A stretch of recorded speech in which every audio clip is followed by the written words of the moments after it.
Let's now talk about the other crisis in India's backyard, the economic Armageddon in Sri Lanka. There is no end to the suffering of the people. Prices of essentials from bread to petrol were hiked once again.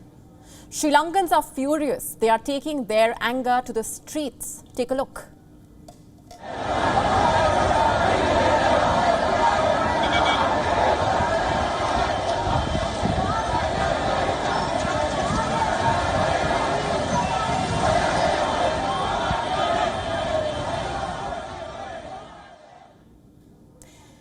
These protesters are marching to Colombo. They are supporters of an opposition party. They began a 3-day, 35-mile-long march this week.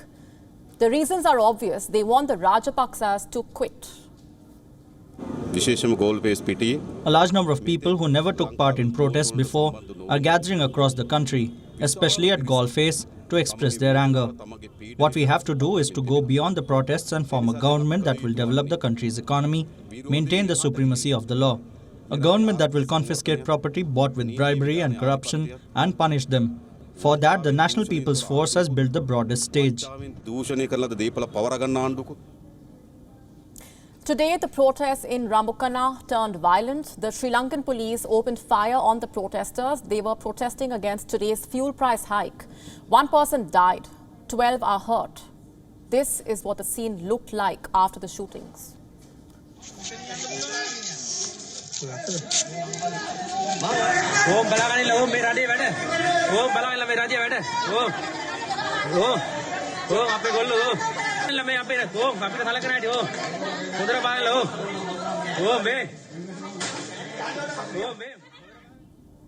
Every day the protests are getting bigger, but the Rajapaksas are not budging. Their government is out of cash, but they still want to hold on to power.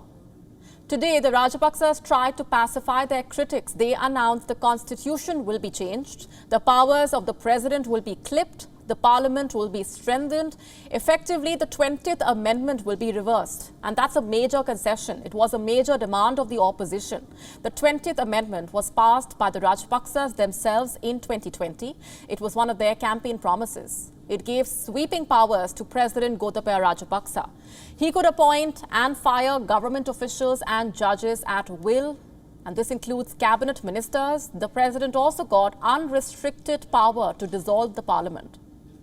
President Rajapaksa is now ready to give up all of this. But why make the concession?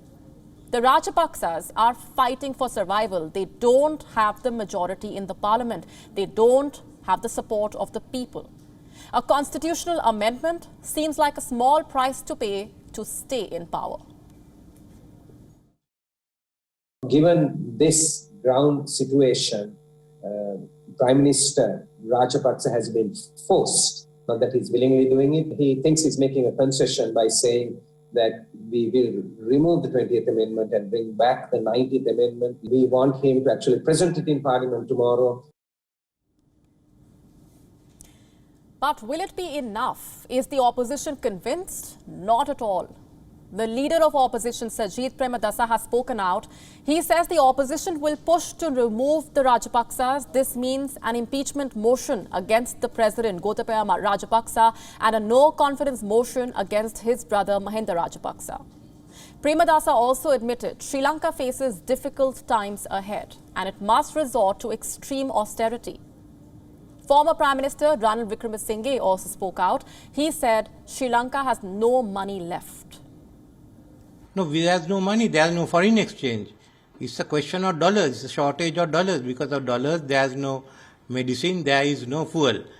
As far as food is concerned, the policy of not allowing fertilizer other than organic fertilizer has brought the food production down.